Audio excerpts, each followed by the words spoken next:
Good morning dear students. आज का हमारा नेक्स्ट टॉपिक है थर्मोकेमिस्ट्री। तो कल हमने किया था एक्सोथर्मिक रिएक्शन क्या होती है, एंडोथर्मिक रिएक्शन क्या होती है, उसी के रिलेटेड है ये थर्मोकेमिस्ट्री क्या है। थर्मोकेमिस्ट्री एक ब्रांच है केमिस्ट्री की जो डील करती है कि जब रिएक्शंस होती हैं उसमें हीट चेंजेस कैसे होती है, क्या हीट उसमें इवॉल्व होती है, क्या उसमें हीट एब्जॉर्ब होती है। तो ऐसी ब्रांच जो हीट चेंजेस रिएक्शन के साथ जो होती हैं उसके साथ डील करे, उस ब्रांच को हम क्या बोलते हैं, थर्मोकेमिस्ट्री बोलते हैं। The branch of chemistry which deals with the study of heat changes accompanying chemical reactions is known as thermochemistry. Then what is thermochemical equation? Thermochemistry में सबसे पहले आपको पता होना चाहिए थर्मोकेमिकल इक्वेशन क्या होती है। तो जब हम कोई बैलेंस्ड केमिकल रिएक्शन लिखते हैं बैलेंस्ड केमिकल इक्वेशन की फॉर्म में, तो आपने देखा होगा ये चीज उसमें नहीं दिखेगी आपको, ऐसे रिएक्शन लिखी होगी hydrogen gas plus 1/2 gas gives water liquid. तो हम ऐसे केमिकल रिएक्शन लिखते हैं।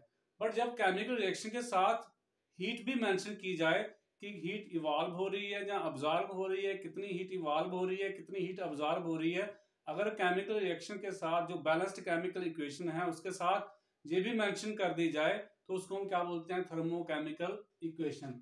जैसे अगर एक मोल, जहां पे आगे यहाँ पे 1 लिखा हुआ है, अंडरस्टूड होता है, इसका मतलब 1 है। तो 1 मोल ऑफ हाइड्रोजन गैस जब कंबाइन होता है half mole of oxygen gas, तो 1 मोल फॉर्म होता है वाटर का लिक्विड फॉर्म में।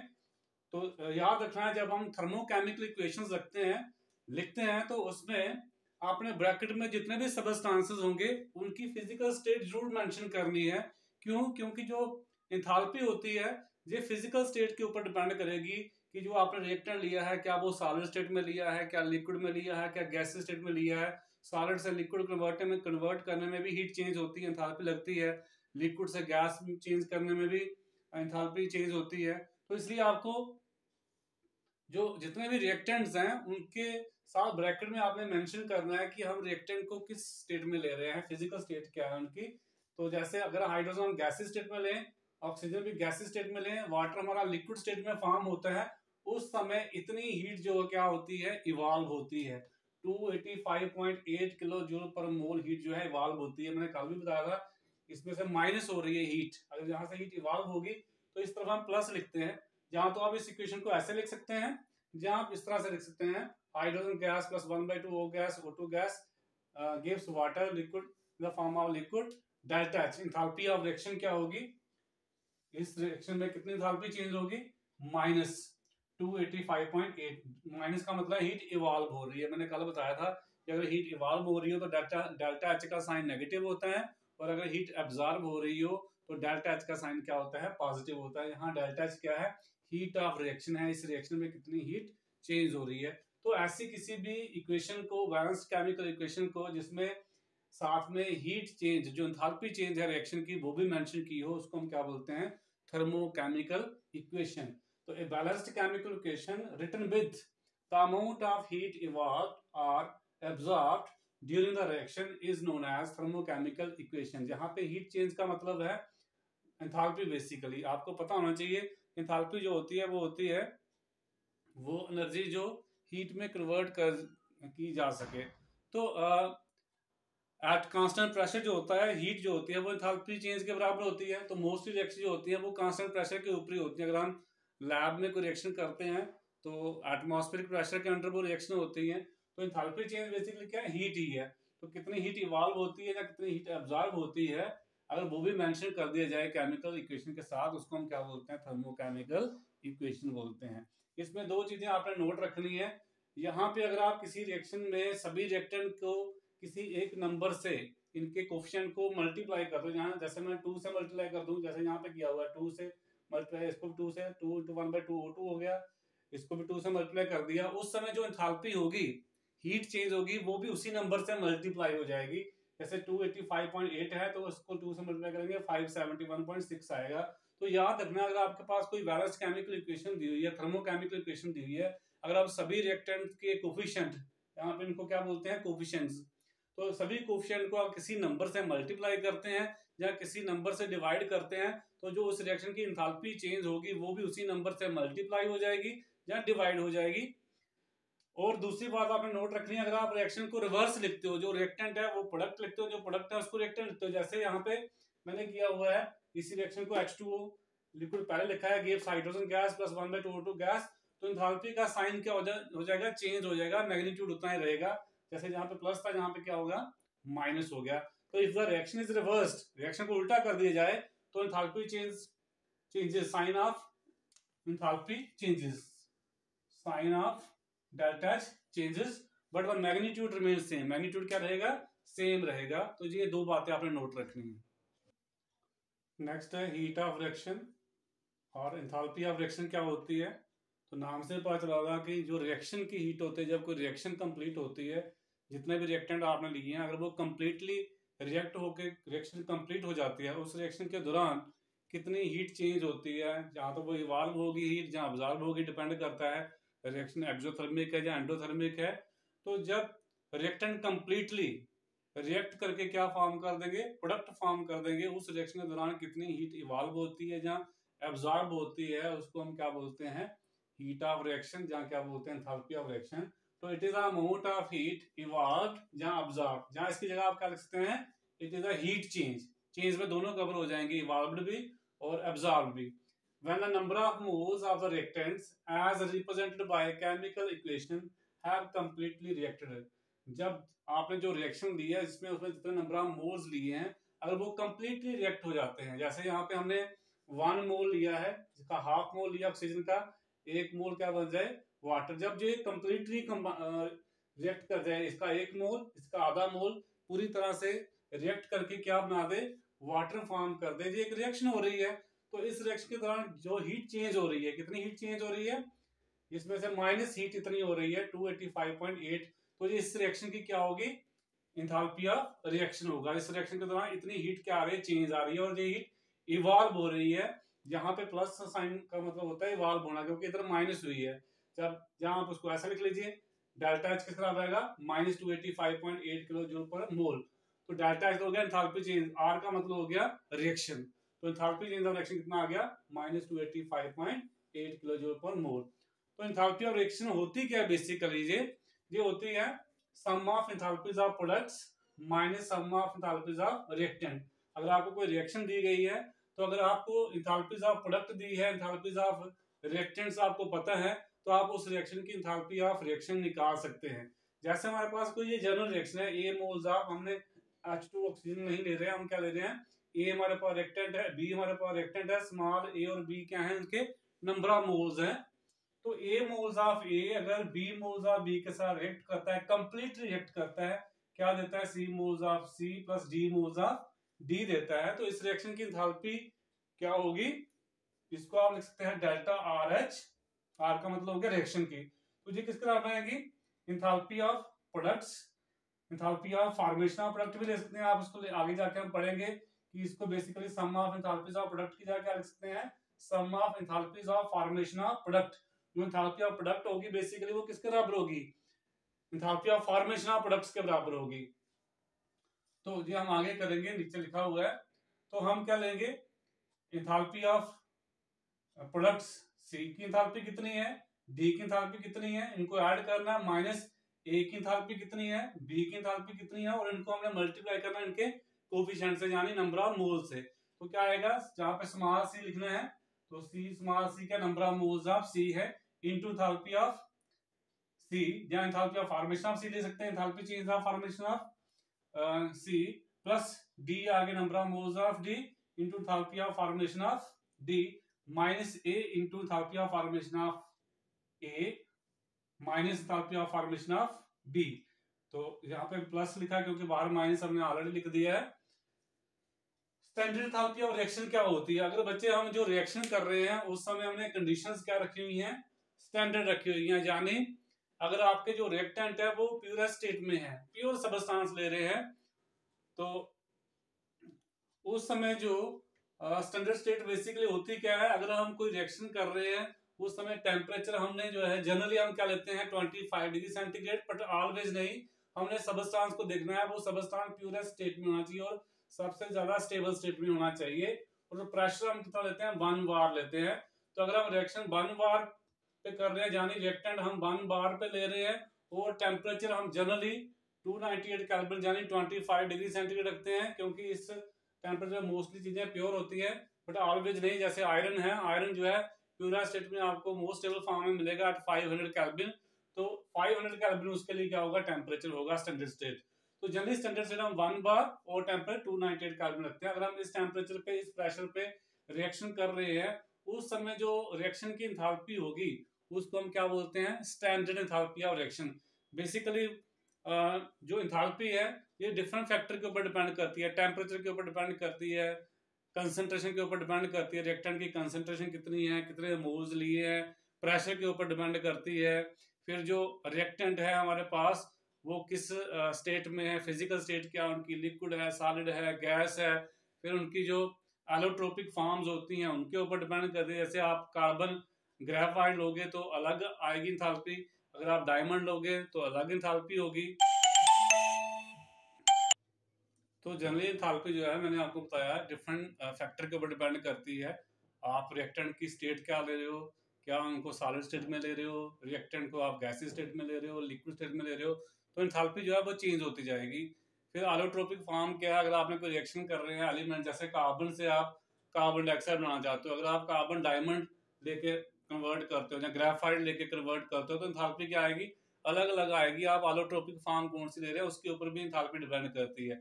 आप किस टेम्परेचर के ऊपर रिएक्शन कर रहे हो उसके ऊपर भी डिपेंड करती है, प्रेशर क्या है उसके ऊपर डिपेंड करती है, कंसंट्रेशन क्या रिएक्टेंट्स की उसके ऊपर डिपेंड करती है। तो जनरली जो एंथैल्पीज हमें रिपोर्ट होती हैं, जो एंथैल्पीज हमें निकाली जाती है कि अब एक ही रिएक्शन की एंथैल्पी कोई अगर कोई 25 डिग्री पे करेगा, दूसरा 26 पे करेगा, तीसरा 27 पे करेगा, तो आप कितनी जो है वैल्यूज लर्न करेंगे। तो इसका एक सोल्यूशन निकाला गया कि जो स्टैंडर्ड एंथैल्पी हमने लिख ली है, क्योंकि हर जगह जो है, जैसे हम श्रीनगर में हम जाएं तो वहाँ पे टेम्परेचर बहुत लो हो गया आजकल, माइनस में जा रहा है। अगर हम वहाँ पे रिएक्शन कर रहे होंगे वहाँ कुछ अलग कंडीशंस हैं, जम्मू में टेम्परेचर अलग है, अगर आप साउथ में चले जाएंगे वहाँ टेम्परेचर अलग है, अगर फॉरेन कंट्री में कहीं चले जाएं, डिफरेंट कंट्री में जाएंगे, हर जगह का टेम्परेचर, एटमॉस्फेरिक प्रेशर थोड़ा वेरी करेगा। तो वहाँ पे कोई रिएक्शन कर रहा होगा वो कहेगा मैं रूम टेम्परेचर पे रिएक्शन कर रहा हूँ, और श्रीनगर वाला कर रहा होगा वो भी कहेगा मैं रूम टेम्परेचर पे, जो रूम का टेम्परेचर है उस पर रिएक्शन कर रहा हूँ। तो रूम टेम्परेचर अलग अलग हुआ है, वो वहाँ पे माइनस में जा रहा है, साउथ में अगर आप जाएंगे 40 डिग्री पे होगा, जहाँ 35 के राउंड होगा। तो जो रिपोर्ट्स आएंगी जब रूम टेम्परेचर लिखा जाएगा कौन सा रूम टेम्परेचर है, तो दिक्कतें आती हैं। इसलिए एक जो साइंटिस्टों की संस्था है उसने डिसाइड किया भाई हमें जो रिपोर्ट कर रही है कि रूम टेम्परेचर किसको लेंगे, या स्टैंडर्ड स्टेट्स क्या होंगी, तो उनको डिसाइड किया गया। तो जब हम स्टैंडर्ड स्टेट की बात करते हैं, स्टैंडर्ड स्टेट का मतलब है कि हम प्रेशर 1 बार रख रहे हैं, टेम्परेचर हम ले रहे हैं जनरली 298 केल्विन यानी 25 डिग्री सेंटीग्रेड ले रहे हैं। और अगर मैंने आपको बोला कि जो स्टैंडर्ड टेम्परेचर है बेसिकली ये वेरी कर सकता है, ये डिपेंड करता है कि सबस्टांस जो ले रहे हैं वो किस टेम्परेचर के ऊपर प्योर स्टेट में मिलेगा। तो अगर आप एलिमेंट्स प्योर स्टेट में ले रहे हैं, टेम्परेचर अगर आप 298 केल्विन रख रहे हैं, जनरली नहीं है, ऑलवेज हम नहीं कह सकते कि 298 लेंगे, वो मैंने आपको बता दिया। जैसे आयरन का है 500 केल्विन जो होता है वो उसका प्योर स्टेट होता है, तो जनरली हम 298 केल्विन लेते हैं। उस समय जो एंथैल्पी चेंजेस आएंगी, रिएक्शन की एंथैल्पी होगी, जहाँ एंथैल्पी ऑफ रिएक्शन की हम बात कर रहे हैं उसको हम क्या बोलेंगे, स्टैंडर्ड एंथैल्पी ऑफ रिएक्शन बोलेंगे। तो स्टैंडर्ड एंथैल्पी ऑफ रिएक्शन कैसे लिखी जाती है, ऊपर जीरो जीरो लिखा आएगा ऊपर, जहाँ पे डेल्टा आर एच जीरो ऊपर लिखा है जीरो, इसका मतलब क्या है, स्टैंडर्ड स्टेट है हमने। तो standard enthalpy of reaction same वैसे ही लिखनी है, जहाँ जहाँ एच है उसके ऊपर नॉट आपने लिख देना, जहाँ जीरो कहते हैं ना, delta R H zero is equal to C, पूरा वैसा ही लिखना है। तो इसको हम क्या बोलते हैं, स्टैंडर्ड एंथैल्पी ऑफ रिएक्शन। ये जो आपको वैल्यूज रिपोर्ट हुई है बेसिकली, हमने जहाँ पे नॉट नहीं लिखा, जीरो नहीं लिखा हुआ है, पर ये है वैल्यूज स्टैंडर्ड स्टेट की ही है। -285.8 किलो जूल पर मोल तभी होते हैं जब हम टेम्परेचर जो है 298 केल्विन रखते हैं, प्रेशर 1 बार रखते हैं, उस समय इस रिएक्शन की इतनी एंथैल्पी आती है। तो यहाँ पे हमने मेंशन नहीं किया है, पर जितने भी आपकी बुक्स के ऊपर जो आपको वैल्यूज रिपोर्ट होंगी, चाहे वो रिएक्शन एंथैल्पी ऑफ रिएक्शन है, एंथैल्पी ऑफ फॉर्मेशन है, एंथैल्पी ऑफ कंबशन है, एंथैल्पी ऑफ एटमाइजेशन है, सारी वैल्यूज जो है वो स्टैंडर्ड स्टेट में ही दी गई है, ये आपने याद रखना है। क्योंकि हर वैल्यू आपके लिए याद रखना पॉसिबल नहीं है, हर टेम्परेचर के ऊपर अलग वैल्यू आएगी, हर प्रेशर के ऊपर अलग वैल्यू आएगी, इसलिए जो आपकी बुक के ऊपर रिपोर्टेड वैल्यूज हैं वो सारी स्टैंडर्ड स्टेट की ही वैल्यू हैं, तो ये आपने ध्यान रखना है। फिर नेक्स्ट आता है enthalpy of formation of substance क्या होता है। तो यहाँ मैंने आपको ऑलरेडी बता दिया कि जो एंथैल्पी ऑफ रिएक्शन है, जहाँ तो हम लिख सकते हैं को sum of enthalpies of products minus sum of enthalpies of reactants, जहाँ इसको हम ले सकते हैं sum of enthalpies of formation of products minus sum of enthalpies of formation of reactants. अब sum of enthalpies of formation क्या होता है, तो enthalpy of formation of substance जहाँ कंपाउंड, सबस्टेंस हमारे लिए क्या है, कंपाउंड है, तो enthalpy of formation of compound क्या होती है, it is the amount of heat evolved या अब्सॉर्ब, कि जब कोई सबस्टेंस फॉर्म होता है, जनरली कंपाउंड की बात कर रहे हैं, एलिमेंट की एंथैल्पी ऑफ फॉर्मेशन हम जनरली क्या लेते हैं, जीरो लेते हैं, वो याद रखना, आगे हम बात आपको नोट करवाएंगे जे कि एंथैल्पी ऑफ फॉर्मेशन ऑफ जो एलिमेंट्स हैं उनकी हम कितनी लेते हैं, एंथैल्पी ऑफ फॉर्मेशन जीरो लेते हैं। तो कंपाउंड के लिए बेसिकली ये आएगा, तो it is the amount of heat evolved और absorbed when 1 mole of substance is formed from its element. जब किसी कंपाउंड का 1 मोल, जैसे मीथेन है CH4 जो है, ये किससे बनेगा, कार्बन और हाइड्रोजन से बना हुआ है। तो जब किसी कंपाउंड का 1 मोल जो है वो उसकी जो एलिमेंट्स हैं जिनसे वो बना है फॉर्म होता है under given condition of temperature, कोई भी टेम्परेचर होगा, प्रेशर जिस टेम्परेचर पे हम प्रेशर पे वो फॉर्म हो रहा है, उस समय कितनी हीट इवॉल्व हो रही है या कितनी हीट एब्जॉर्ब हो रही है, डिपेंड करता है जो फॉर्मेशन है उसमें हीट निकल रही है, जहाँ हीट गेन करनी पड़ रही है, अब्जॉर्ब करनी पड़ रही है, तो उस समय जो हीट चेंज आएगी उसको हम क्या बोलते हैं, enthalpy of formation of substance. तो it is the amount of heat evolved और absorbed when 1 mole of the substance is formed from its elements under given conditions of temperature and pressure. It is denoted by delta FH. F का मतलब हो गया formation, delta H हो गया enthalpy change. तो enthalpy of formation क्या है कि जब कोई कंपाउंड जो है उसका 1 मोल जब बने, जिन एलिमेंट से उसको बनना है, जैसे हम कह रहे थे कार्बन डाइऑक्साइड किससे बनेगा, कार्बन और ऑक्सीजन से, तो जब 1 मोल कार्बन डाइऑक्साइड का फॉर्म होगा किससे, कार्बन से और ऑक्सीजन से, एलिमेंट से बनाना, आपने कहीं और से नहीं बनाना है। कार्बन डाइऑक्साइड आप कैल्शियम कार्बोनेट से भी बना सकते हैं, कैल्शियम कार्बोनेट को हम अगर हीट करें तो क्या बनता है, calcium oxide plus carbon dioxide. और इसमें जो एंथैल्पी चेंज आएगी, इसमें एंथैल्पी जो चेंज होगी वो enthalpy of formation carbon dioxide की हम नहीं ले सकते हैं। एंथैल्पी ऑफ फॉर्मेशन तभी ली जाएगी जब कंपाउंड जो है वो कहां से बनेगा, एलिमेंट से बनेगा। जैसे हमने ऊपर एग्जांपल लिखी है, hydrogen plus 1/O2 gas, gas ये भी क्या फॉर्म होता है, 1 मोल फॉर्म होता है वाटर का। तो इस समय जो एंथैल्पी ऑफ रिएक्शन है बेसिकली वही एंथैल्पी ऑफ फॉर्मेशन भी है। ये डेल्टा आर एच हमने जहां लिखा हुआ है -285.8 इतनी हीट इवॉल्व होती है। तो जहां देखिए 1 मोल वाटर का बन रहा है किससे, हाइड्रोजन से और ऑक्सीजन से। तो इस रिएक्शन जो एंथैल्पी चेंज आ रही थी वो कितनी आ रही थी, -285.8 किलो जूल पर मोल। तो ये एंथैल्पी ऑफ रिएक्शन भी है। अगर हम इस रिएक्शन को ध्यान से देखें, इस रिएक्शन में हो क्या रहा है, इस रिएक्शन में क्या फॉर्म हो रहा है, वाटर फॉर्म हो रहा है। तो इसलिए ये एंथैल्पी ऑफ रिएक्शन जो है ये एंथैल्पी ऑफ फॉर्मेशन भी है। तो ये भी आपने कंफ्यूज नहीं होना है, एंथैल्पी ऑफ रिएक्शन कोई अलग चीज है क्या, ये एक रिएक्शन ही तो हो रही है, हाइड्रोजन ऑक्सीजन कंबाइन हो रहा है तो रिएक्शन है। रिएक्शन में हो क्या रहा है, वाटर फॉर्म हो रहा है। अब ये एलिमेंट्स है, हाइड्रोजन भी एलिमेंट है, ऑक्सीजन भी एलिमेंट है, और कंपाउंड फॉर्म हो रहा है कौन, वाटर। तो इसका 1 मोल कंपाउंड का फॉर्म हो रहा है फ्रॉम एलिमेंट्स। इस समय जो एंथैल्पी चेंज होगी वो एंथैल्पी ऑफ क्या होगी, फॉर्मेशन। अब ये रिएक्शन है तो इसको हम एंथैल्पी ऑफ रिएक्शन भी बोल सकते हैं। अब स्टैंडर्ड एंथैल्पी ऑफ फॉर्मेशन क्या होगी कि जब हम जो है स्टेट कौन सी लेंगे, स्टैंडर्ड लेंगे, यानी टेम्परेचर हम लेंगे 298 केल्विन और प्रेशर लेंगे 1 बार। तो ये जो वैल्यू है ऑलरेडी स्टैंडर्ड स्टेट की ही रिपोर्टेड है, तो इसको हम डेल्टा FH लिखेंगे, जहां डेल्टा FH 0 भी लिख लें एक ही वैल्यू आएगी, सेम है, इसको आप डेल्टा FH भी लिख सकते हैं। और अगर आपको कोई बोलेगा standard enthalpy of formation of water कितनी है, वो भी इतनी आएगी, क्योंकि ये ऑलरेडी जो रिपोर्टेड हुई है ये स्टैंडर्ड स्टेट की वैल्यू ही मैंने आपको बोला बुक्स पे रिपोर्ट की गई है। स्टैंडर्ड एंथैल्पी ऑफ फॉर्मेशन, अब मैं बार बार नहीं आपको बताऊंगा, जब भी स्टैंडर्ड का मतलब आएगा, स्टैंडर्ड मतलब आपने टेम्परेचर 298 केल्विन और प्रेशर क्या रखना है 1 बार। तो इसमें अभी आपने आगे बहुत सारी एंथैल्पीज पढ़नी है, एंथैल्पी ऑफ कंबशन, फिर हम कहेंगे standard enthalpy of combustion, enthalpy of atomization, फिर हम बोलेंगे स्टैंडर्ड एंथैल्पी एटमाइजेशन, तो enthalpy of solution, different different enthalpy आपने पढ़नी है। तो स्टैंडर्ड का मतलब आप रखना है जब स्टैंडर्ड स्टेट पे लेंगे, यानी टेम्परेचर 298 केल्विन और प्रेशर कितना रखेंगे 1 bar. So enthalpy, standard enthalpy of formation क्या है, सेम वैसे ही डेफिनेशन रखनी है आपने जो एंथैल्पी ऑफ फॉर्मेशन लिखी है, बट आपने से रखना है कि कंडीशंस क्या होंगी, टेम्परेचर 298 केल्विन होना चाहिए, प्रेशर कितना होना चाहिए 1 बार। तो it is the enthalpy change, जहां हम लिख सकते हैं heat amount of heat evolved और अब्सॉर्ब्ड। चेंज में मैंने बोला दोनों कवर हो जाती हैं, तो कुछ रिएक्शन में एंथैल्पी इवॉल्व होती है, कुछ में अब्सॉर्ब होती है। तो it is the enthalpy change when 1 mole of the substance is formed from its elements in the standard state, मतलब at temperature 298 kelvin and pressure 1 bar. इसको हम कैसे लिखेंगे, जब भी ऊपर 0 लिखा होगा, नॉट लिखा होगा, इसका मतलब है स्टैंडर्ड है।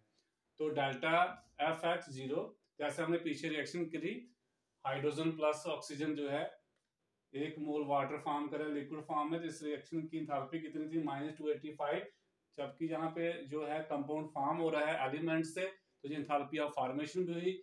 अब अगर हम टेम्परेचर यहाँ पे क्या रखा हुआ है 298 केल्विन और प्रेशर क्या रखा हुआ है 1 बार, तो ये एंथैल्पी स्टैंडर्ड एंथैल्पी भी होगी। मैंने आपको पहले ही बोला कि जो जितने भी आपको वैल्यूज मिलेंगी आपकी बुक पे, ऊपर कोई भी बुक ले लीजिए, उसमें जितने भी वैल्यू है ये सारी स्टैंडर्ड स्टेट की ही वैल्यू है। तो यहाँ पे आप बेझिझक जो है लिख सकते हैं डेल्टा एफ एक्स 0 कितना आएगा -285.8 किलो जूल पर मोल। इसी तरह से अगर आप कार्बन लेते हो और ऑक्सीजन के साथ रिएक्ट करते हो, क्या बनता है कार्बन मोनोऑक्साइड गैस। तो इस कार्बन मोनोऑक्साइड की एंथैल्पी ऑफ फॉर्मेशन क्या होगी, ये एंथैल्पी ऑफ रिएक्शन भी है, इस रिएक्शन में बन क्या रहा है कार्बन डाइऑक्साइड, तो ये enthalpy of formation of carbon dioxide भी हुई। आप ब्रैकेट में लिख भी सकते हैं किसकी एंथैल्पी ऑफ फॉर्मेशन पढ़ रहे हैं आप, कार्बन मोनोऑक्साइड की, ये किसकी है H2O की, तो ये आप ऐसे भी लिख सकते हैं साथ में। यहाँ पे आप अगर कार्बन डाइऑक्साइड फॉर्म करते हो तो ऐसे रिएक्शन आपको लिखनी पड़ेगी। तो इसमें कितनी एंथैल्पी ऑफ फॉर्मेशन है कार्बन डाइऑक्साइड की, आप इसको मैंने बोला आप ऐसे करके भी लिख सकते हो, ब्रैकेट में शो कर सकते हो ये किसकी एंथैल्पी है। तो ये एंथैल्पी ऑफ रिएक्शन भी है क्योंकि ये रिएक्शन हो रही है, और ये एंथैल्पी ऑफ फॉर्मेशन भी है क्योंकि उस रिएक्शन में फॉर्मेशन ही हो रही है कार्बन डाइऑक्साइड की, और कहाँ से हो रही है, फ्रॉम एलिमेंट्स, किसी और सोर्स से नहीं लेनी है। तो क्या आएगा -393.5 किलो जूल पर मोल। ये कुछ वैल्यूज आपने साथ साथ में लर्न भी करनी है, सारी नहीं करेंगे, थोड़ी जो इंपॉर्टेंट है, जैसे ये कार्बन डाइऑक्साइड वाली है, वाटर वाली है, वाटर वाली तो मैंने काफी बार लिख दी है, आपको अभी तक लर्न हो भी जानी चाहिए। इसी तरह से कार्बन और अगर हम सल्फर के साथ रिएक्शन करते हैं क्या बनता है CH2, तो enthalpy of formation of CH2 जो है, यहाँ पे प्रोडक्ट की ही बात करें, एंथैल्पी ऑफ फॉर्मेशन दिस, तो क्या आएगी यहाँ पे एंथैल्पी जो है प्लस आएगी 92, बाकी वालों में माइनस है, मतलब यहाँ पे एक्सोथर्मिक रिएक्शन हो रही है, इसमें हीट इवॉल्व हो रही है और इसमें हीट एब्जॉर्ब हो रही है। अगर आपने इस रिएक्शन को करना है आपको हीट सप्लाई करनी पड़ेगी तब जाके ये बनेगा। इन तीनों रिएक्शन में आपको हीट मिलेगी, आपने खुद भी देखा होगा जब हम कार्बन को जलाते हैं आपको हीट मिलती है, अगर कोयले को जलाओगे आपको हीट मिलेगी, यानी उस रिएक्शन से हीट क्या हो रही है, बाहर निकल रही है। तो ऐसी रिएक्शन जो होती हैं आपको पहले बता चुका हूं मैं, एक्सोथर्मिक रिएक्शंस हैं, जबकि इस रिएक्शन में कंपाउंड फॉर्म हो रहे हैं एलिमेंट से, तो इन एंथैल्पीज को हम क्या बोलेंगे, एंथैल्पी ऑफ फॉर्मेशन बोलेंगे। और ये रिएक्शंस हम कर रहे हैं स्टैंडर्ड स्टेट में, तो इसलिए ये स्टैंडर्ड एंथैल्पी ऑफ फॉर्मेशन भी हुई। तो पीछे मैंने आपको एक फार्मूला बताया कि मैंने आपको बोला आगे जाकर हम करेंगे, एंथैल्पी ऑफ रिएक्शन को हम इस तरह से भी लिख सकते थे, sum of standard enthalpies of formation of products minus sum of standard enthalpies of formation of reactants. कोई हमारे पास अगर रिएक्शन है A moles of A plus B moles of B gives C moles of C plus D moles of D, इस reaction की अगर आपने enthalpy निकालनी है तो इस फार्मूले के हिसाब से आप क्या कर सकते हो, प्रोडक्ट्स क्या हमारे C और D, तो C into enthalpy of formation of C, अगर स्टैंडर्ड ले रहे हैं तो यहाँ पे स्टैंडर्ड लेना है, standard enthalpy of formation of C plus D into standard enthalpy of formation of D minus enthalpy standard sum of standard enthalpies of formation of reactants. तो रिएक्टेंट को ना A और B, तो A into standard enthalpy of formation of A plus B into standard enthalpy of formation of B। तो इसको हम reaction से समझते हैं, जैसे हमारे पास ये रिएक्शन है CH4 plus oxygen gas gives water, और कार्बन डाइऑक्साइड देते हैं, आपको पूछा जाता है इस रिएक्शन की एंथैल्पी बताइए। तो इस रिएक्शन की एंथैल्पी क्या आएगी, स्टैंडर्ड एंथैल्पी क्या आएगी, अगर स्टैंडर्ड स्टेट में लोगे तो स्टैंडर्ड एंथैल्पी आएगी। तो मैंने आपको बहुत बार बता दिया कि जो आपकी बुक पे वैल्यू जितनी रिपोर्टेड है वो सारी स्टैंडर्ड स्टेट की है। तो स्टैंडर्ड एंथैल्पी ऑफ फॉर्मेशन कैसे निकालेंगे, सारी स्टैंडर्ड एंथैल्पी ऑफ रिएक्शन कैसे निकालेंगे, प्रोडक्ट की enthalpy of formation minus reactant की एंथैल्पी ऑफ फॉर्मेशन। तो प्रोडक्ट हमारा कौन है, 2 into enthalpy of formation of water plus enthalpy of formation of carbon dioxide minus enthalpy of formation of methane minus enthalpy of formation of oxygen. तो मैं आपको पहले बता चुका हूं कि जो enthalpy of formation of element होती है वो 0 ली जाती है। तो यहाँ पे क्या आएगा, वाटर की एंथैल्पी ऑफ फॉर्मेशन अभी आपने पीछे पढ़ी कितनी होती है, -285.5। तो 2 into -285.5। Enthalpy of formation of carbon dioxide भी पढ़ाई है अभी आपको पीछे, वो कितनी थी, -393.5 minus enthalpy of formation of methane कितनी होती है, -74.9 होती है। ऑक्सीजन एलिमेंट है तो 0 हो गई। तो इसको सॉल्व कर लीजिए, जाएगा -890.2 किलो जूल पर मोल। तो इस तरह से अगर आपको enthalpy of formation of compound पता है तो आप किसी भी रिएक्शन की एंथैल्पी निकाल सकते हैं। प्रोडक्ट की एंथैल्पी माइनस रिएक्टेंट की एंथैल्पी जो होगी, एंथैल्पी ऑफ फॉर्मेशन जो होगी वो हमें एंथैल्पी ऑफ रिएक्शन देगी, याद रखना है इसको। अब इसके बाद एंथैल्पी ऑफ कंबशन। तो रिएक्शन के ऊपर डिपेंड कर रहा है रिएक्शन में हो क्या रहा है, क्या कोई कंपाउंड फॉर्म हो रहा है तो हम enthalpy of formation term use कर रहे हैं। अगर कोई चीज बर्न कर रही है, ऑक्सीडाइज हो रही है, उस समय जो एंथैल्पी रिएक्शन की होगी उसको हम एंथैल्पी ऑफ क्या बोलेंगे, कंबशन बोलेंगे। तो इन अदर वर्ड सिंपल शब्दों में हम ये कहें कि जब किसी सब्सटेंस का 1 मोल कंप्लीटली बर्न हो जाएगा या ऑक्सीडाइज हो जाएगा विद ऑक्सीजन, उस समय जो एंथैल्पी चेंज आएगा, उस समय जनरली हीट इवॉल्व होती है, उस समय जो एंथैल्पी चेंज होगी उसको हम क्या बोलेंगे, एंथैल्पी ऑफ कंबशन। तो it is defined as the enthalpy change when 1 mole of substance is completely burnt or oxidized in oxygen. It is denoted by delta CH. तो standard enthalpy of combustion same, अब आपको बार बार क्या लिखवाना है, same definition लिखनी है। At the end आपने क्या लिख देना है, टेम्परेचर 298 केल्विन होगा और प्रेशर कितना होगा 1 बार। उस समय जो एंथैल्पी ऑफ कंबशन होगी उसको हम क्या बोलेंगे, स्टैंडर्ड एंथैल्पी ऑफ कंबशन। और उसको कैसे लिखेंगे, ऊपर नॉट लिख देना है, delta CH not. For example CH4, अभी जो रिएक्शन की हमने वहां पे हमने पढ़ा एंथैल्पी ऑफ रिएक्शन क्या होगी, यही रिएक्शन ली थी। अब इस रिएक्शन में हो क्या रहा था, बेसिकली मीथेन बर्न हो रहा है, ऑक्सीजन के साथ क्या हो रहा है, बर्न हो रहा है। तो जो इस रिएक्शन की एंथैल्पी थी वही इसकी क्या है, एंथैल्पी ऑफ कंबशन भी हुई जो अभी हमने पीछे किया। तो ये रिएक्शन लिखी है हमने, enthalpy methane gas plus oxygen gas, तो क्या बनता है, वाटर बनता है प्लस कार्बन डाइऑक्साइड। तो इसमें क्या हो रहा है, मीथेन बर्न हो रहा है, ऑक्सीजन के साथ इसकी ऑक्सीडेशन हो रही है। तो इस रिएक्शन की एंथैल्पी कितनी अभी करवाई थी हमने, -890.5 किलो जूल पर मोल। तो ये इस रिएक्शन की एंथैल्पी ऑफ रिएक्शन भी कह सकते हैं इसको। अब रिएक्शन में हो क्या रहा है, ऑक्सीडेशन हो रही है, कंबशन हो रही है, कंबशन और ऑक्सीडेशन एक ही चीज होती है। तो जो एंथैल्पी ऑफ रिएक्शन है वही इसकी क्या है, एंथैल्पी ऑफ कंबशन भी है। बाय डेफिनेशन आप बोल सकते हैं कि जब 1 मोल सब्सटेंस को हम बर्न करेंगे विद ऑक्सीजन कंप्लीटली, तो उसको हम जो उसमें एंथैल्पी चेंज आएगी उसको हम क्या बोलते हैं, एंथैल्पी ऑफ कंबशन। नेक्स्ट के बारे आपको पूछ सकते हैं कैलोरीफिक वैल्यू ऑफ फ्यूल, जहाँ फूड क्या होती है, गाड़ियों में हम फ्यूल डालते हैं, खुद हम फूड खाते हैं, मिलती दोनों से एनर्जी ही है, दोनों से हीट ही मिलती है। तो गाड़ी जो है फ्यूल से चलती है, हम जो है फूड से चलते हैं, फूड हमारे लिए क्या है, फ्यूल है। तो कैलोरीफिक वैल्यू फ्यूल की जब फूड की क्या होती है, तो जब हम 1 ग्राम फ्यूल को बर्न करते हैं, जहाँ फूड 1 ग्राम खाते हैं, उस समय कितनी हीट प्रोड्यूस होती है कैलोरीज में, जहाँ जूल्स में, उसको हम क्या बोलते हैं, उस फ्यूल की, उस फूड की क्या बोलते हैं, कैलोरीफिक वैल्यू बोलते हैं। जैसे ये रिएक्शन है, ब्यूटेन हम गैस ले लें, ब्यूटेन गैस आपको पता है ये जो है LPG सिलेंडर होता है इसमें भी डाली जाती है। तो इस गैस के बर्न करने से कितनी हीट प्रोड्यूस होती है वो हम देखते हैं। तो ये बैलेंस रिएक्शन दी गई है, जब इसको बर्न करते हैं, कंबशन करते हैं इसकी, तो कार्बन डाइऑक्साइड प्लस क्या बनता है, वाटर बनता है। इसकी एंथैल्पी ऑफ कंबशन कितनी है, स्टैंडर्ड एंथैल्पी ऑफ कंबशन कितनी है, -2650 किलो जूल पर मोल। मतलब इसका जो हुआ 1 मोल अगर इसको बर्न करें, इसको कंबशन करें इसकी, तो इतनी हीट प्रोड्यूस होती है। हमें पता करना 1 ग्राम से कितनी होगी।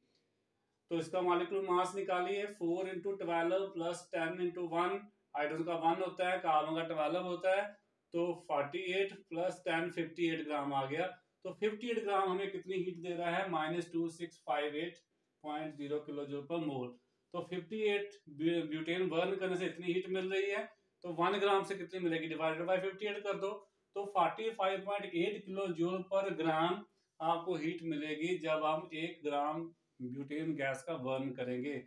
तो ये ब्यूटेन गैस की क्या हो गई, कैलोरीफिक वैल्यू हो गई ब्यूटेन की। तो ये आपको पता होना चाहिए कैलोरीफिक वैल्यू ऑफ ब्यूटेन कितनी है, 45.8 किलो जूल पर मोल।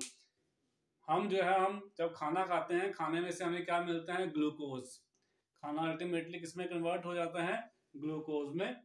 तो जब हम चपाती चबाते हैं, जहाँ हम चावल खाते हैं, उनमें कार्बोहाइड्रेट रहते हैं, वो अल्टीमेटली ब्रेक होते हैं किसमें, ग्लूकोज में। तो ग्लूकोज का फॉर्म होता है C6H12O6। तो ऑक्सीजन के साथ जो बर्न होता है हमारी बॉडी में, क्या बनता है, कार्बन डाइऑक्साइड, वाटर हमारी बॉडी अब्सॉर्ब करती है, कार्बन डाइऑक्साइड हम छोड़ देते हैं। और रिएक्शन के दौरान कितनी हीट प्रोड्यूस होती है, -284। माइनस का मतलब है हीट इवॉल्व हो रही है, कितनी हीट प्रोड्यूस होती है। जब हमें कैलोरीफिक वैल्यू निकालनी है, माइनस प्लस नहीं निकालना, माइनस और प्लस का मतलब यही है कि हीट इवॉल्व हो रही है, जहाँ अब्सॉर्ब हो रही है।